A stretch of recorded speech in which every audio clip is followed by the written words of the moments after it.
এই সাধু সঙ্গ বৈষ্ণব সঙ্গ হয়।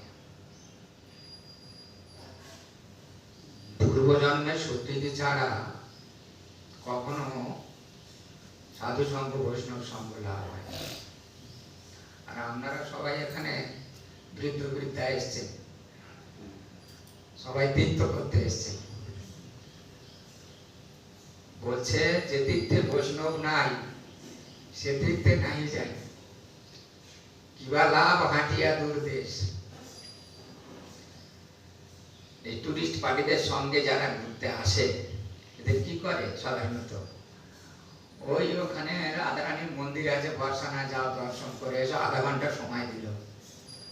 হ্যাঁ, নন্দগ্রামে যাও ওখানে দর্শন করে এসো, আধা ঘন্টা সময় দিল। এইভাবে তীর্থ দর্শন হয় না।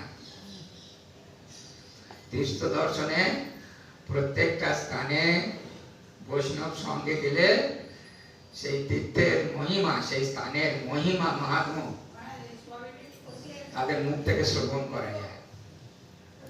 আর তা না হলে যদি কিছু শ্রবণ করলাম না, শুধু পয়সা খরচা করে এলাম আর এই ঘুরে গেলাম, ওই হর কি পৌরি দেখে এলাম, গঙ্গা স্নান করলাম, খুব ভালো জায়গা, মাছগুলো দেখা যাচ্ছে চকচক করছে।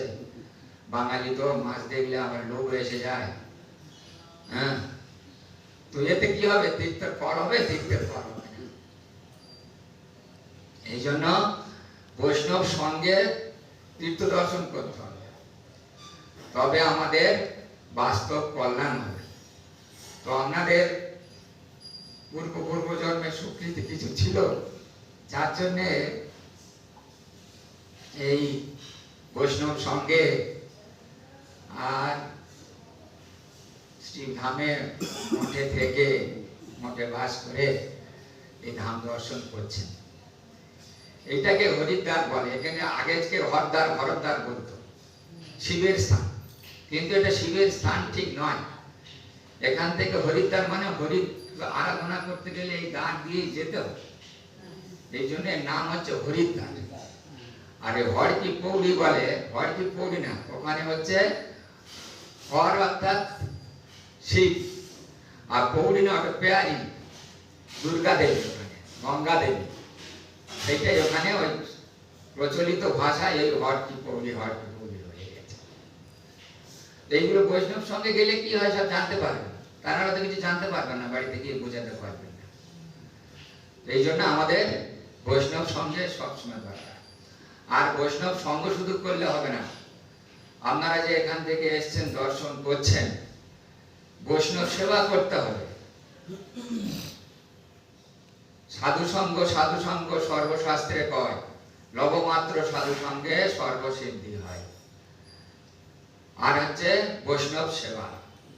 যদি আমরা বৈষ্ণব সেবা না করি, হাজার তীর্থ দর্শন করি না কেন, হাজার হরিকথা শ্রবণ করি না কেন, যদি গুরু বৈষ্ণবের প্রতি আমাদের প্রীতি না থাকে, যদি ভগবানের প্রতি প্রীতি না থাকে, তাহলে ওটা সবটাই ব্যর্থতায় পরিবেশিত।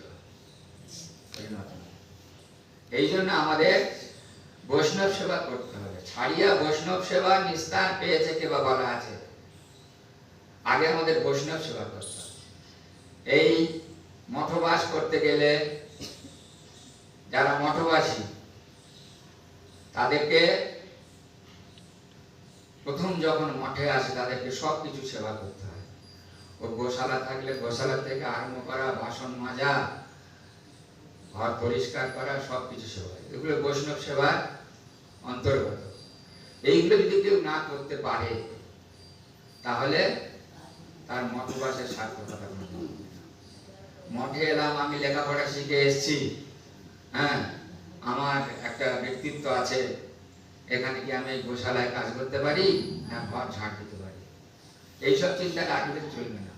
বৈষ্ণব যখন দীক্ষা নেয়, আমাদের তো সবাই কার দীক্ষা হয়নি, দেখে মনে হচ্ছে বৈষ্ণব দীক্ষা, তো দীক্ষার সময় ওখানে গুরুপাদ পদ্মে সবকিছু বিসর্জন দিতে হয়। হাজার বড় লোকের বাড়ি হোক, ব্যারিস্টার হলে কি হবে, মিনিস্টার হলে কি হবে, দেখুন অনেকে আছে আমাদের মঠে হয়তো যিনি আচার্য লেখাপড়া বিশেষ কিছু জানেন না, কিন্তু তার এই ধর্মীয় শাস্ত্রীয় তত্ত্ব দর্শন, হ্যাঁ, এগুলো বিষয়ে তার অভিজ্ঞতা। তো যাদের এই অভিজ্ঞতা আছে তাদের কাছে দিয়ে আমাদের হরিকথা শ্রবণ করতে হবে, গুরুকরণ করতে হবে প্রথম আমাদের। বিনা গুরুকরণে কিছু হয় না। অনেকে গ্রামে বলে না, গুরু না করলে হাত জল শুদ্ধি হয় না। হ্যাঁ, মেয়ে বিয়ে দেবে, তাড়াতাড়ি একটা কথা থেকে গুরু যা পেলে একটা মেয়ে থোড় কাটা মুড়ে যা পেলে দেবো, ওরকম হয় না। গুরুকরণ এত সস্তা জিনিস নয়। আমরা বাজারে যখন যাই তখন একটু যে মাটির কলসি কিনতে যাই, কি করি আমরা, কত বাজিয়ে নেই, জল দিয়ে দেখে নেই ফুটো আছে কিনা, জল লিক হচ্ছে কিনা। বেগুন কিনতে গেলে ফুটো আছে কিনা, পোকা আছে কিনা, সব দেখে নেই। আমরা আমাদের নিজেদের ব্যক্তিগত জিনিসগুলো কিন্তু আমরা সব দেখে নেই। আর যখন এই গুরুকরণের কথায় আসে তখন অত সময় নেই। আরে গুরুদেব কি একদিনে? জন্ম জন্মান্তরের তিনি আমার ভগবানের পথ প্রদর্শক দাতা, তাকে আমাকে নির্বাচন করতে হবে। শুধু গুরুকরণ করলে হবে না, সদ্গুরু চাই। গুরু মিলে বহু বহু শিষ্য মিলে, গুরু মিলে লাখে লাখে শিষ্য মিলে। বর্তমান যুগে গুরুর অভাব নেই, কিন্তু শিষ্য পাওয়া তো কষ্টকর। যিনি সদ্গুরু তিনি বরং সৎ শিষ্যের আশা করেন। আবার যিনি প্রকৃত শিষ্য হওয়ার চেষ্টা করেন, সদ্গুরু গ্রহণ করার ইচ্ছা করেন, ভগবান নিজেই তাকে সদ্গুরুর নিকটে প্রেরণ করেন। ভগবান একাধারে আমাদের চৈত্য গুরু, বর্ম প্রদর্শক গুরু, দীক্ষা গুরু, শিক্ষা গুরু, সবকিছুই ভগবান। আমরা যদি ভগবানের কাছে, হয়তো আমার সময় নেই ঠিকই আছে, কিন্তু অন্তরে ইচ্ছা যদি থাকে আমার প্রভু আমাকে, আমি সদ্গুরু চরণ আশ্রয় করতে চাই, তাহলে যদি আমরা ভগবানের কাছে কায় মনোবাক্যে প্রার্থনা করতে পারি, আরতি সহকারে প্রার্থনা করতে পারি, ভগবান নিশ্চয়ই আমাকে সদ্গুরুর কাছে প্রেরণ করবে।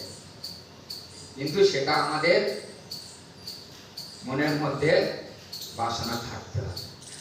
আর তা না তো লোক দেখানো, গোড়া ভাজা তিলক মাত্র ধরি, গোপনেতে অত্যাচার, গোপনেতে অত্যাচার গোড়া ধরে চুরি। তো ওই রকম করে তো লাভ কিছু নেই।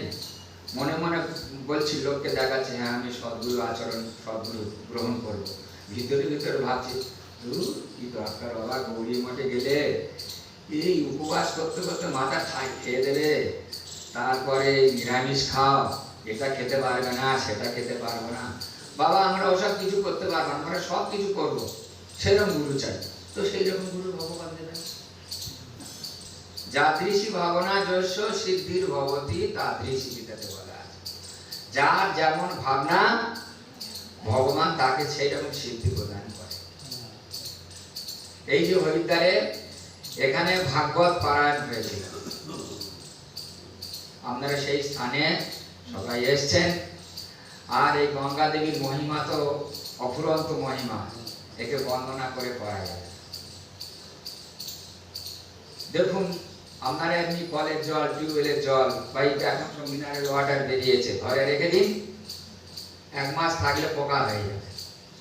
আর এই গঙ্গা জল দেখুন না, মরা ভেসে যাচ্ছে, গরু মরে পচে যাচ্ছে, তার ভিতর থেকে জল নিয়েও পরীক্ষা করে দেখেছে সায়েন্টিস্টরা, বৈজ্ঞানিকরা,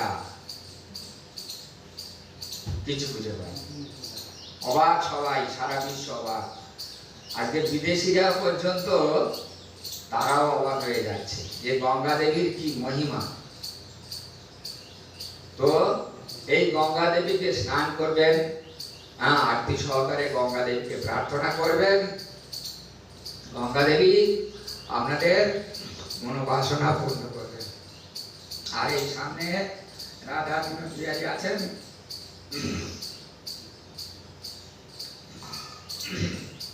আমার গুরুদেবের প্রতিষ্ঠিত বিগ্রহ।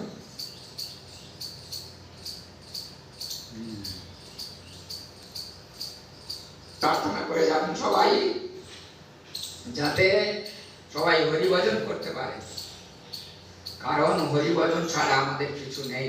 দেখুন বলছে আদি ও অন্তের মধ্যে হরি সর্বত্র গৃহতে।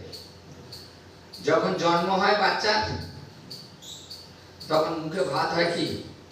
ওই মহামন্ত্র কীর্তন করে। মাঝে সেখানেও মহামন্ত্র কীর্তন। আর মরলে বলো হরি হরি বল। সারা জীবন হরি বলবে না, মরলে হরি বল বললে কি হবে? কিছু হবে? এই জন্য আমাদের অভ্যাস করতে হবে। মরার সময়ে যেমন চিন্তা করবেন তেমন আমাদের ফল লাভ হবে। যদি হরিভজন করেন, ভগবানের নাম চিন্তা করেন, এই মনে মনে আমাদের অভ্যাস করতে হবে। Practice makes a man perfect বলেছে। যেমন অভ্যাস করবেন না, মনে মনে ওটাই আসবে। একটা ছোট গল্প বলি। এই ধরুন গ্রামের দিকে এক বাবা, 4 ছেলে, 4 বৌমা, নাতি পুতি সব তো আছে অনেক। এখন শেষ সজ্জায়, বুড়া এখন শেষ সজ্জায়, মানে যায় যায় অবস্থা, ডাক্তারেও না করে দিয়েছে। তখন বাবা সব ছেলেদেরকে ডাকছে, শোন তোরা আমার কাছে সবাই। কি ব্যাপার ডেকেছে? তা বলছে দেখ ওইখানে জমি আছে, ওইখানে এর কাছে আমি টাকা পাই, ওর কাছে এই আছে, ওর কাছে এই আছে, দুনিয়ার সব গল্প বলে যাচ্ছে। ছেলেরা বলছে বাবা তুমি তো মরে যাবে, তোমার তো দিন হয়ে গেছে, তো যতক্ষণ আগে তুমি হরিনাম করো। তো যে লোকটা সারা জীবন হরিনাম করে নাই, বিষয় নিয়ে ঘেঁটেছে, তার কি বিষয় ছাড়া কিছু মাথায় আসে? তখন কি বলছে দেখুন, বলছে বাবা অত কথা বলতে পারি না। ছেলেদেরকে এত কিছু বলছে, জমি আছে, কোথায় কার কাছে সোনা আছে, কার কোথায় ব্যাংকে টাকা আছে, হ্যাঁ সেগুলো ঠিক মনে আছে। আর হরিনামের কথা বলছে, তখন বলছে বাবা অত কথা বলতে পারি না। তো আমাদের অবস্থাটা হচ্ছে এরকম, আমরা কুলিবদ্ধ জীব। মায়া দেবী তার মায়ার কারাগার ভর্তি করার জন্য তিনি ব্যস্ত হয়ে আছেন। হরিভজন না করলে মায়া দেবীর লাভ। মায়া দেবী নিয়ে সবাই কারাগারে দিয়ে পিষবে। আবার এই যদি আমরা হরিভজন করি, এই মায়া দেবী তখন আবার যোগ মায়া রূপে আমাদেরকে ভগবানের পথ প্রদর্শন করবেন। ভগবানের কাছে তিনি নিয়ে যাবেন, তার আরাধ্য দেবের কাছে তিনি পৌঁছে দেবেন। এই জন্যে আমাদের চিন্তা ভাবনাগুলো ওইভাবে রাখতে হবে। যারা এখনো পর্যন্ত হরিনাম করেন না, তুলসীর মালা দেন না গলায়, শোনেন গ্রামের দিকে গেলে বলবে তুই মাছ খাস, তুলসীর মালা গলা দিস না, এইসব বলবে। দেখুন চেষ্টা করবেন ছাড়ার। হ্যাঁ, এখন ফ্যামিলি থাকতে গেলে সবার পক্ষে জোর জবরদস্তি করা সম্ভব নয়। তথাপি আমাদের হিন্দু ধর্মের মালা তিলক রাখা জরুরি, কর্তব্য, শাস্ত্রের আছে। বলছে তিলক ধারণ না করে যেজন, জমালয়ে বাস তার, তুলসীর হার না করে যে ছাড়, বৃথায় জনম তার। সোনার হার করলে কি হবে? সোনার হার কোথাও সাক্ষী দেবে না, গিয়ে যখন জমলোকে নিয়ে যাবে না, ওখানে তো জিজ্ঞেস করবে যে তুমি কি করেছো সারা জীবন, তোমাকে যে পাঠিয়েছিলাম, কি জবাব দেবেন? কিন্তু যদি আপনি হরিনাম করেন, আপনার গলায় যদি তুলসীর মালা থাকে, এই তুলসী দেবেই ওখানে সাক্ষী দেবেন যে এ হরিনাম করেছে। এই জন্য সবাই এসছেন এখানে, মহারাজের কাছে নিশ্চয় মালা আছে, প্রত্যেকে মালা গলায় দিয়ে যাবেন। আর বাড়িতে গিয়ে যতটা পারবেন আমিষ খাওয়া বন্ধ করার চেষ্টা করবেন, হরিনাম করবেন। যদি না খাওয়া দাওয়া না করতে পারেন, বাড়ির লোকেদের সঙ্গে ঝগড়াঝাটি করে সংসারে থাকতে গেলে তো জড়াজড়ি করে চলবে না, তথাপি মনে মনে হরিনাম করবে। আর বিশেষ করে একটা কথা, একাদশী ব্রত অবশ্যই করবে। বলছে আপনারা দেখুন কত কষ্ট করে এই দুর্গাষ্টমী, হ্যাঁ, শীতলাষ্টমী আর কত সব আছে, সন্তোষী মা কত কি সব ব্রত করে, না খেয়ে সারাদিন। কি না, আমার স্বামীর কল্যাণ হবে, ছেলের কল্যাণ হবে, সংসারে কল্যাণ, কিচ্ছু হবে না, ওদের কিছুই হয় না। শাস্ত্রে পরিষ্কার বলেছেন, একমাত্র একাদশী দেবী হচ্ছেন তিনি সর্ব অভিষ্ঠাত্রী দেবী, সবকিছু আমাদের পূরণ করতে পারেন। আপনি সমস্ত ব্রত পরিত্যাগ করে দিন, ছেড়ে দিন, যদি শুধুমাত্র মাসে 2টো করে একাদশী আসে, এই 2টো একাদশী পালন করবেন, তাতেই আপনাদের সমস্ত কল্যাণ হবে, সংসারের রোগ শোক, হ্যাঁ, শান্তি সবকিছু বজায় থাকবে। এই জন্য প্রত্যেকে বাড়িতে গিয়ে একাদশী, এখানে গঙ্গা দেবীর কাছে শপথ করে যাবেন, বাড়িতে গিয়ে সবাই একাদশী করবে। আর একাদশী শোনেন, আমরা তো সব গ্রামের লোক, 24 পরগনার লোক, কোথায় নদিয়া, তাহলে তো আপনারা অনেক কিছু জানবেন। যে হচ্ছে একাদশীর দিনে কখনো আটা, চাল, ডাল, গম, ভুট্টা, চিড়ে, সুজি, ময়দা, হ্যাঁ, এগুলো খাওয়া যায় না। শস্য জাতীয় জিনিস কিছু খাওয়া যাবে না। পঞ্চশস্যের মধ্যে যেগুলো পড়ে, সর্ষের তেল, এর মধ্যে হচ্ছে ওই দিনে 5 স্পর্শ করে থাকে। ওই দিন যদি আমরা এগুলো গ্রহণ করি, তাহলে এই পাপ আমাদের কেউ স্পর্শ করবে। এই জন্য একাদশীর দিনে এইসব খাবেন না। অনেকে করে কি, কোনদিন করে একটা একাদশী একটু মুখটা পাল্টাবো, ভালো করে বেশি লুচি, আলুর দম, হ্যাঁ, ছোলার ডাল করে খুব চাকাচক করে একাদশী হচ্ছে। আমার গুরু মহারাজ বলতো ওটা একাদশী, ওটা আটাদশী, ওটা হচ্ছে আটাদশী, হ্যাঁ, মুখ পরিবর্তন করা হচ্ছে, কিন্তু ওইভাবে একাদশী হয় না। একাদশীতে নির্জলা থাকার কথা, নির্জলা থাকতে গেলে সবাই পারবেন না, দরকার নেই। আলু, লাল আলু, রাঙা আলু, মিষ্টি কুমড়ো, চাল কুমড়ো, কাঁচকলা, পেঁপে, হ্যাঁ, এইসব দিয়ে একটু সবজি করে নিলেন। যদি বাদাম তেল না পান, একটু ঘি তো সবার বাড়িতে কাছাকাছি আছে, একটু ঘি দিয়ে ব্যাস একটু তরকারি করে নেবেন। আর তার সঙ্গে দুধ থাকলে বাড়িতে দুধ খেতে পারবেন, বাদাম খেতে পারেন, বাদাম ভাজা করে সিদ্ধ করে খেতে পারেন। সুতরাং সবাই একাদশী করবেন। একাদশী দেবী আমাদের সব কিছু কল্যাণ করতে পারে। এই জন্য আপনারা এসেছেন কষ্ট করে অনেক দূর থেকে, নবদ্বীপ থেকে, গঙ্গা দেবীর কাছে সবাই শপথ গ্রহণ করে যাবেন। বাড়িতে আর কিছু করতে না পারুন, বয়স্ক সবাই এই থেকে সবাই সিনিয়র সিটিজেন, সুতরাং আর সময় নষ্ট করেন না। কারণ এই মানুষ্য জন্ম আমরা যে বারে বারে পাবো তার কোনো ঠিক নেই, কোনো গ্যারেন্টি নেই। 84 লক্ষ জনে ভ্রমণ করার পরে তবে আমরা এই মনুষ্য জন্ম পেয়েছি। আর এই যে জন্ম আমরা এখন পেয়েছি, মোটামুটি সমস্ত সবকিছু আমাদের ইন্দ্রিয় সবগুলো সতেজ আছে। চক্ষু, কর্ণ, নাসিকা, জিহ্বা, ত্বক, পাক, পানি, উদর, উপস্থ সবকিছু। এখনো যদি আমরা ভগবানের ভজন না করি, তাহলে আর এই জন্ম যে পাবো তার কোনো ঠিক নেই। আবার যদি আমরা সেই পশু কৃমির উৎকুলে যাই, তাহলে কত কষ্ট পেতে হবে। সুতরাং এই যে জন্ম পেয়েছে, এই জন্মটাকে হেলায় হারালে চলবে না। বলছে হেলায় রতন হারায় না মন, হরি হরি বলো বদনে। সুতরাং একে কিছুতেই যাক, সময় গেছে গেছে, এখন যতটুকু সময় আছে এটুকু দিয়ে আর নষ্ট করে না। এগুলো থাক। তুলসী মালা দিয়ে দেবো নাকি? মালা চাপ নাই তাকে দিয়ে দাও। আর কি ঠ্যাং ঠ্যাং খাবে না? হ্যাঁ, ঠ্যাং ঠ্যাং খায় নাই? বাড়িতে